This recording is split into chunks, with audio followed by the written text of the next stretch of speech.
Yes, I believe it is 100% possible to live in a little camper van like this. It would be easier in something like that. That's a transporter. It's slightly longer, slightly taller, and you just have a bit more space. But I think you just need quite a lot of determination and being able to put up with a lot of uncomfortableness. And I don't think I have that much determination, and that is why I've spent the last week parked up in a car park, and I've been staying with a friend in the city of Vienna. That's where I've been parked for the last week. And although I haven't really been living in my van full time, I have found a way to make my traveling fun and sustainable. And I'm gonna explain how I've been traveling in this van and some of the things I've been up to over the past couple of weeks, because it has been the best adventure of my life and it's still ongoing. I've got to pack the van with all my stuff and then get on the road because I'm heading to a country that I don't think I've ever been to before, Czech Republic. Every few days you have to do a big sort out of the van, otherwise it just gets too messy. The other day I was in Slovenia in a lay-by and I did the same thing. Parked up, took everything out, cleaned it all, tidied it all, and it made for a lot more of a nice experience for the next few days. Why did they have to park right next to me? It just makes me jealous. Look at it, they've even got like a bike rack. I really want a bike rack. Who thinks I should put a bike rack on the back and then I can get a bike and do some cycling, save money on fuel, and also be healthy and fun. Yay, they still work. The reason I've got my underwear hanging up and my clothes scattered around the van is because I cleaned them this morning and they didn't dry in time, so I've got to try and dry them whilst on the road. Anyway, that's the van packed.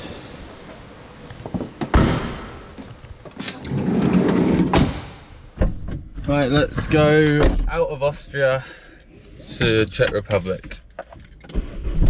Yay, my van still works. Back to sleeping in there. I'm looking forward to it. We've got loads of exciting adventures over the next few weeks. Loads. Public transport is the way to go if you're in a city, I've realised. For the last week I've been taking public transport and it's really quite good. Cities like Vienna, they have a really efficient underground system. 1 month ago I left my home country of England to travel around the world in my little van. I'm currently living a dream, meeting up with loads of great people in countries all across Europe. From climbing up cliffs in Switzerland and mushroom foraging in Austria to eating in a 2 Michelin star restaurant and finding an off-grid hut in the mountains of Slovenia. This has truly been an unexpected adventure, but I'm loving it and it now continues for the foreseeable future. Am I in Czech Republic now? I think I am. Look at this. Endless forests. This is Czech Republic and they have a lot of trees, it seems. I'm nearly at my camp spot for tonight. First thing I've done in Czech Republic is get a kebab. I got caught out in the rain, got soaked, but at least I got food. Oh, the bread is crunchy.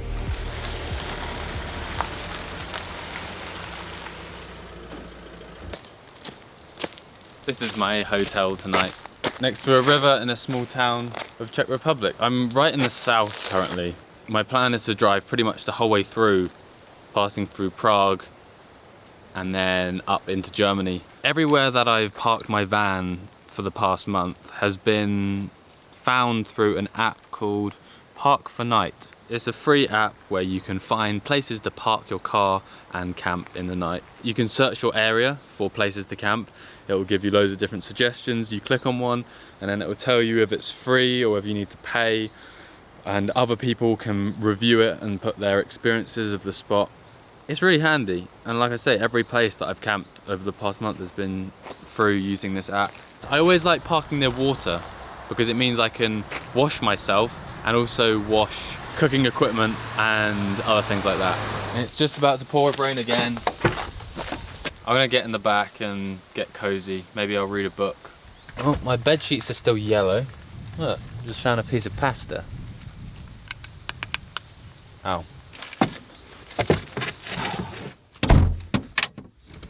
So little space. Yeah, they're kind of dry now. T-shirt is also dry, that's nice. I've been travelling now for 1 whole month. Whoa. And I've seen summer turn into autumn. The last few weeks it has got really cold. Like out there now it's about 8 degrees C. Because at the beginning of my trip when I was in Switzerland it was like 30 degrees, nice and hot. Things are damp and they don't dry out quickly. Anyway, the last video I made I was staying in a beautiful hut in the Slovenian Alps. I was there for 5-6 days and it was such a nice time. I left the mountain hut to travel around some of the other parts of the country because I really wanted to go to the Socha Valley. It's a valley with a crystal clear blue river that flows through it, and from photos I'd seen it looked like the most incredible magical place. I arrived in the Socha Valley and then the same day it poured down with rain. In fact, the rain was so heavy for the next day that the river was no longer blue, it was just brown. So I saw the Socha Valley, I saw the river. It was beautiful, just it wasn't blue and magical, it was just brown like chocolate. So that was a bit disappointing, but I still had a great time in Slovenia. I have to make notes of everything I did because I kind of forget all the details if I don't do that, because the last week or two has been really busy. Now I did something very, you could say stupid, you could say exciting. I went to a fine dining restaurant. I've wanted to go to like a fancy food place for a while because it just looks fun. I want to tell you a bit about this food experience because it changed me. There's a restaurant in the Socha Valley called Hisa Franco, run by a lady called Anna, and I watched a Netflix documentary about this particular restaurant and about this lady who is a chef, and it was massively inspiring. It was really cool. It was on a series on Netflix called Chef's Table. I would highly recommend it. And I found myself going to the restaurant. It was the most crazy experience. Now it did set me back a little over 200 quid, but this was no restaurant. This wasn't just eating some food. Hisa Franco has 2 Michelin stars, I think. This place is one of the best restaurants in the world, and I was about to eat there. Let me just read you some of the things on the menu. Beef tongue pastrami, seaweed crystal, jalapeno and wild plants, sour milk, melon and garden berries, lacto fermented tomato water, carrot kebab, potato baked in August hay crust. It was a 20-course tasting menu, so you don't just get one plate of food like you do at a normal restaurant. You get loads of little dishes. You eat one, you get the next one, you eat it 20 times.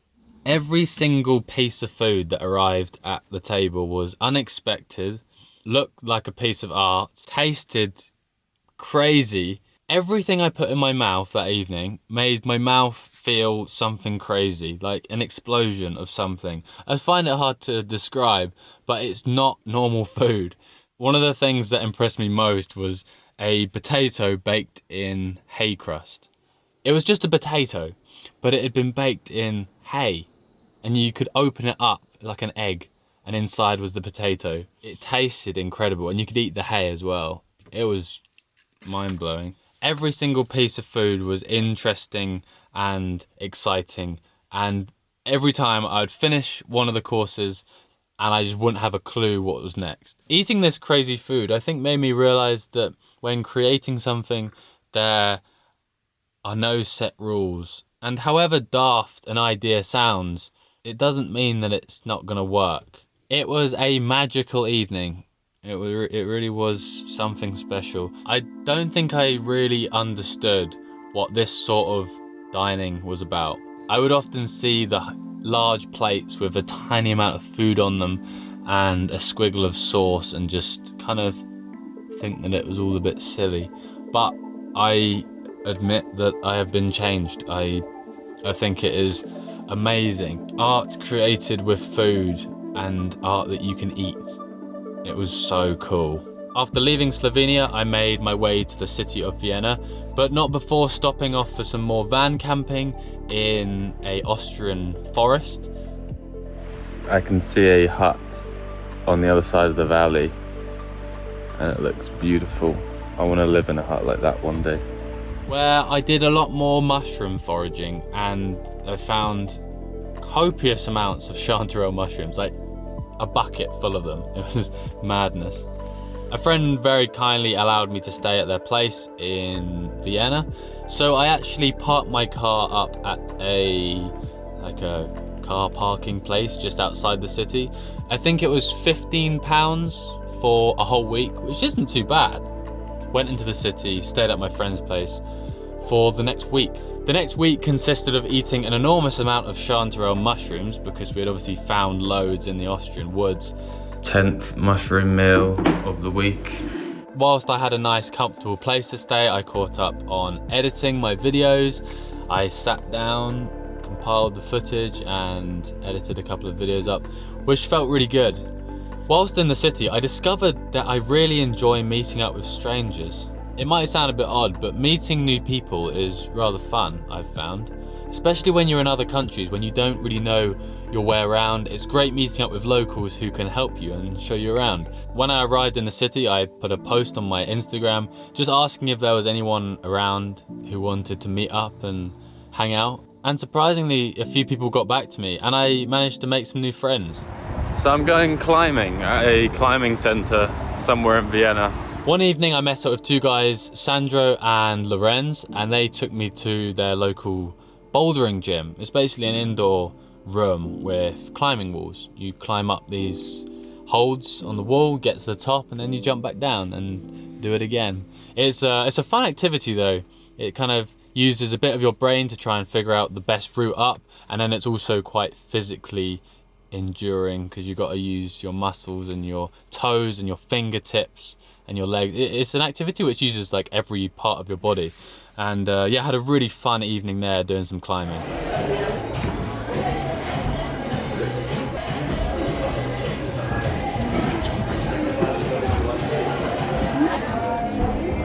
Then they took me to a bar where they taught me about a drink called Stum, which is basically grape juice before it's turned into wine. And then the reason for it not being able to have that is... It's because it's fizzy. Because it's really fizzy. Yeah, that's why also the reason why it's technically a waste product. Yeah. Because you had to get the fizzy stuff out of the wine. And it is really tasty. The night after that, a friend and I went to a party in Vienna. It was all good fun, apart from the fact that I ended up losing my phone. I was a bit drunk at this point, and I was kind of like, I'll be fine, I'll find it. And then it dawned on me that I should really go looking for it. I went to the lost property and we asked, is there a phone here? And they said yes. But of course they didn't know that it was my phone, and they needed to check like whether it was mine. So they asked me a security question. They said, what is on the back of your phone? On the back of my phone, quite embarrassingly, is a sticker of a schnitzel and a sticker of a fox. So I had to say, yep, my phone is the one with the schnitzel on it. And they were like, nice, yep, you must be the only person in the world with a schnitzel on your phone. Anyway, I got back the phone. Yay! Just walked into Wien, and apparently you're not allowed to honk your horn. Then the following day I met up with another Instagram follower who took me fishing. I got a bag with some donuts and sweets so we can just fish and eat.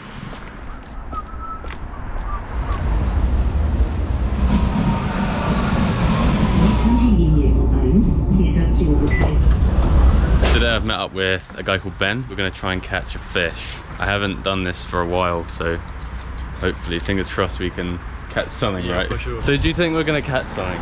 Yeah, for sure. You think? Yeah. No, really? Yeah. The confidence in this man. Whoa.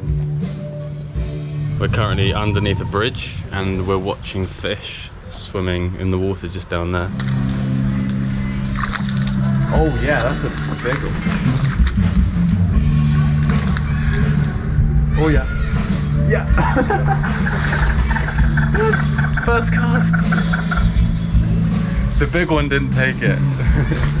Thanks, Ben. This is fun. Oh, lovely, mate. Make it look really Perfect. big. Yeah. 40 pounder. Yes, well done. Yeah. Perfect. Oh, it's lovely. Yeah. Wow. Yes. They are beautiful. Oh. There you go. Yeah, we caught some fish. Donuts. Candy. Oh, it looks massive. Oh, it's been so much fun fishing in Vienna. Catching a big carp. Whoa.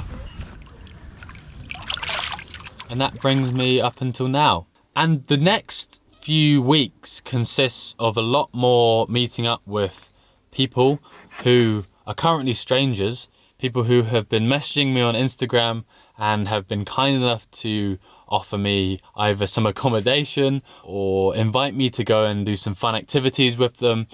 And yeah, I'm super hyped for the next few weeks. Some of the things I plan to do involve more fishing, more cooking, more foraging, meeting up with some pro chefs who are going to hopefully teach me some cooking skills, doing some city tours. There's an awful lot of things that I'm going to do and I'm super hyped. Happy birthday, brother. Yep, I do miss my friends and family. It's my brother's birthday today. Wish I could celebrate it with you. I'll see you when I'm back home.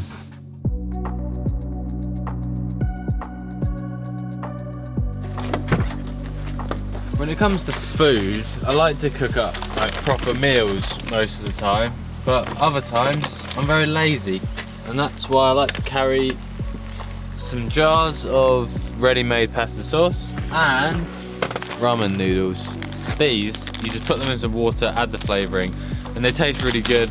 They fill you up. My two go-to van living foods. And then other days I'll be inspired and motivated to cook up a proper meal from scratch. But tonight I'm just gonna have some noodles, strawberry milkshake, and maybe some of these chocolatey things.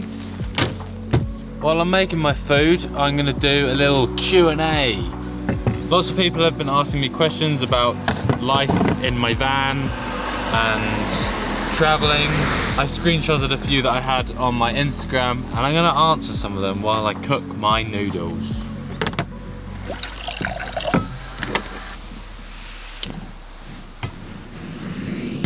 How many more mushrooms do you think you'll need to eat before you become a mushroom yourself? That's a very good question. I've got a bag full of dried mushrooms here, I've got another bag full of dried mushrooms here, I've got a jar full of mushrooms in there, and I've been eating just a diet consisting mostly of mushrooms because I've been finding loads in the woods. However, I need to take it easy, I don't want to have too many. I think I have already become a mushroom. In answer to your question, I don't think I will become a mushroom, however many mushrooms I eat. What will you do when you get back? I'm gonna celebrate Christmas with my family, I think. Probably get a really nice big turkey, have a proper roast dinner, crispy potatoes. Yeah, I think that's what I'll do. Would you ever do wine or grape harvesting? Yeah, I would love to do that. In fact, I might be staying on a vineyard in Croatia. It's kind of past wine grape harvesting season now though, I think. I think I needed to do that a bit earlier on in the year. What did you do before Just Alex? Yeah, before Just Alex, it wasn't just Alex, it was me and my brother. I used to make fishing videos with my brother Carl. He now runs that YouTube channel on his own. It's called Fish with Carl. So if you're into fishing, go head over to that channel. So yeah, that's what I used to do. I used to make YouTube videos about fishing with my brother. And I did that for about 15, 16 years. I mean, I also did lots of other things, like I went to school, and then I went to college, and then I had a job for a bit, editing videos. What about your 90-day visa? Yeah, there's this thing. If you're an English person like me, you can come into European countries for 90 days within the last 180 days.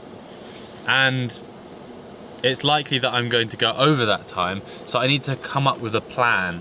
I haven't formulated a plan for that yet, but it might involve going out of what they call the Schengen region to allow me to stay in Europe longer. It's quite complicated. I'll explain it in one of my future videos, but yeah. I'm not sure what I'm gonna do yet. So you open the bag. Inside, you've got a little pack of seasoning. That goes in there. Smells so good. Got a little packet of dried vegetables. I'm gonna put a few of these dried mushrooms in there as well. Porcini mushrooms. For added flavour.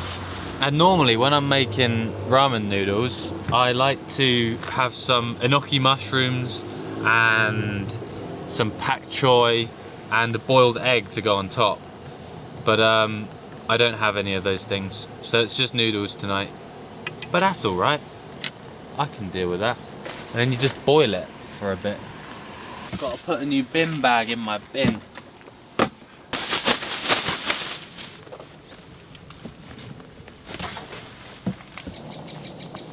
Do you wish you started this chapter of your life sooner? No, I don't. I believe everything that came before in my life was all beneficial and useful things. I wouldn't be able to do what I do now without having done all the things that I had already done. Yeah, maybe I would have liked to have started this adventure earlier on in my life, but the fact is I don't think I would have been able to. It's easy to say, yeah, I wish I would have done it sooner, but I don't think it would have been possible. How long will you be living van life? Who knows? Who knows? Who knows? Don't have a clue, I can't answer that. At least the next week. That is for sure. But the way that I've been living isn't really van life. It's more travel life. Sometimes living in a van, sometimes begging friends to stay in their house, and other times just booking up some accommodation. It's been a real mix. I think living in this little van constantly would be very tricky. Like, of course, possible, but I don't think I would enjoy it that much. Camping in my van for a few days or up to a week, and then spending a few days in a nice hotel or at a friend's place is definitely a good way of doing it, I've found. If you had a bigger van, like a big van with a shower and a toilet and everything like that, for sure, I reckon you could live in it quite comfortably. We have dinner. Look at that. It took maybe 5 or 6 minutes to make a whole saucepan of food. You can kind of use this as a table. It actually works really well. Would you ever plan on visiting any of the Scandinavian countries with your van? 100%. Next year I want to go to Norway, Finland and Sweden. I think that would be epic. It would be very different from this part of Europe that I'm in right now. A lot of wilderness and a lot of lakes. I'm currently reading this book about Finland because I want to learn like where I should go. I want to read the travel book and then kind of formulate a road trip. Dude, that's a long noodle. What is your end goal with the van life project? And what have you enjoyed most during it? The thing I've most enjoyed is just seeing loads of new places and meeting lots of new people. New things, fresh things in the mind are always exciting. So all this new scenery, new place to sleep every night, new people to meet up with, new languages to learn, it's all very exciting. I think that's what I've enjoyed most. In terms of the end goal of the van life project, I don't really think about end goals too much anymore. I don't really have an end goal, I just want to enjoy it and take it all in while it's happening. Noodles on my phone. Hi Alex, if you weren't a YouTuber, where would you be and what would you be doing? Well, at the beginning of this year when I quit my old job working with my brother, I didn't have a clue what I was gonna do. I would probably be a taxi driver or like an Uber driver. I did all the tests online to qualify to become an Uber driver because I really quite like driving. So whilst I was starting the YouTube channel, I was also applying to become an Uber driver, but then the YouTube channel kind of worked out quite well and people enjoyed the videos, so yeah, I didn't end up doing that. But yeah, probably a taxi driver. Anything with the van that you would change? I'd quite like to put some decorations on the van because currently it just looks like a box of wood inside. It doesn't exactly look very nice. So yeah, maybe I would make some changes to the niceness of the inside and make it a prettier, nicer look. I would make the van twice as big on the inside but the same size on the outside. My van is the perfect size to drive around, but it's too small on the inside. Lots of people said get a transporter or a bigger one. Yeah, maybe I should have done. I would have a bigger bed. Another one about the van, what's the best thing and the worst thing about your van? The best thing is my fridge and this pull-out drawer. The worst thing is the height of the ceiling and the accuracy of the woodwork. Is there anything you've forgotten? I forgot to bring the correct charger for my electric shaver for my face hair. So at some point when that runs out, my hair's gonna start getting long and it's not gonna look too good. Where do you poo?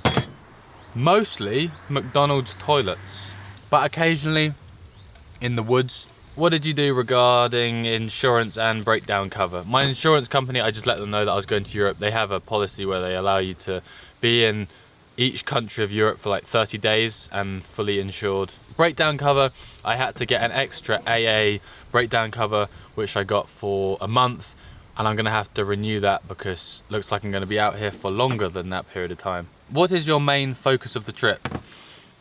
When I started this road trip, I really didn't have a clue. I was just sort of going into Europe in my van. I just wanted to sleep in my van a few times, to be honest, and then I would have been happy. But then it kind of turned into more of an adventure. I started interacting with people on my Instagram page and some of the people who follow me, and now the focus of the trip is kind of to meet up with as many new people as possible and learn as much about all the different places that I visit, because it's so much more enjoyable going to a new place but meeting up with someone who knows something about it.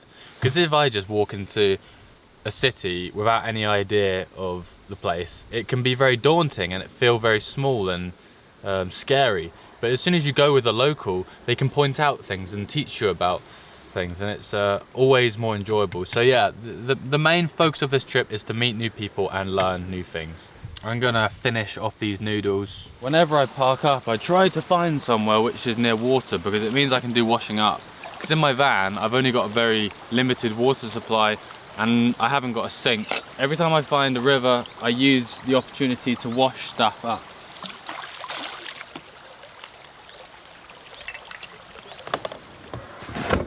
I'm gonna get an early night, I think. Strawberry milkshake, yum. There's not many things more cozy than lying down in my bed in the back of my van. It's even more cozy when there's a storm going on outside and you can hear the rain on the roof. Someone has asked, how are your travels funded? Before I went on these travels, I sold my old business that I had been working on for a number of years, which gave me some money to play around with. But I have a small income from these YouTube videos that I make, which helps pay for the traveling currently. So that is how I managed to pay for this fun. What motivated you to do this trip and what are you going to do after? I think the idea of going on a big traveling adventure in a van is just something which has always quite excited me. I watched lots of other YouTubers go on traveling adventures in a van. That kind of inspired me. Lots of people have been wondering how much an adventure like this costs.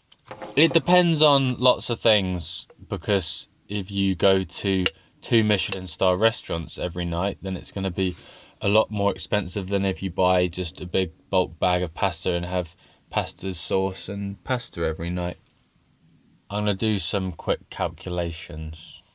Okay, I've spent about £450 on fuel in the last month, and that has taken me from South England all the way through France, Germany, Switzerland, Slovenia, Austria, and I'm starting to come back up now. So say I carry on and do a similar route back home, I would probably end up spending like £800 on fuel for a round trip like this. And since I left home from England, I've spent about £1,500. That is food, toll roads, accommodation at a couple of different places, fuel, and some luxury things as well, like a 2 Michelin star restaurant. Have you learned anything new about yourself since starting your van adventures? Yeah, I've learned an awful lot about myself. Things which are quite hard to explain, but yes, I have. I would definitely suggest going on a crazy adventure, pushing yourself out of your comfort zone, because that is one of the best ways to learn stuff about yourself. Do something that challenges you and pushes you to your limits, and you learn a lot that way. Well, now that it gets dark so early in the evening, it gives me a lot of time to sit down and do editing and do computer stuff.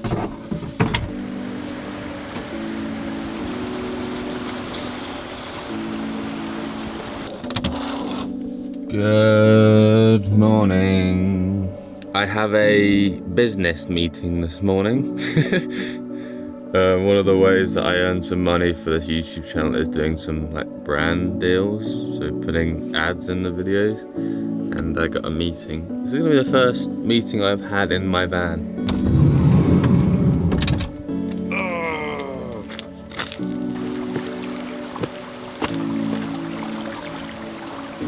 Got to look awake for this meeting. Don't want to look like I just woke up after a night camping in my van. I'm ready.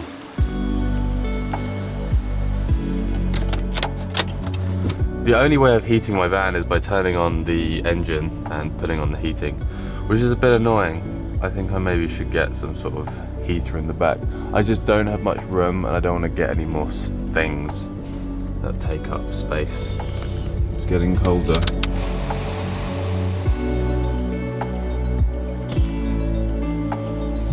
Right, call starts in 5 minutes. I will let you know how it goes. Business meeting went well. I had to explain where I was, because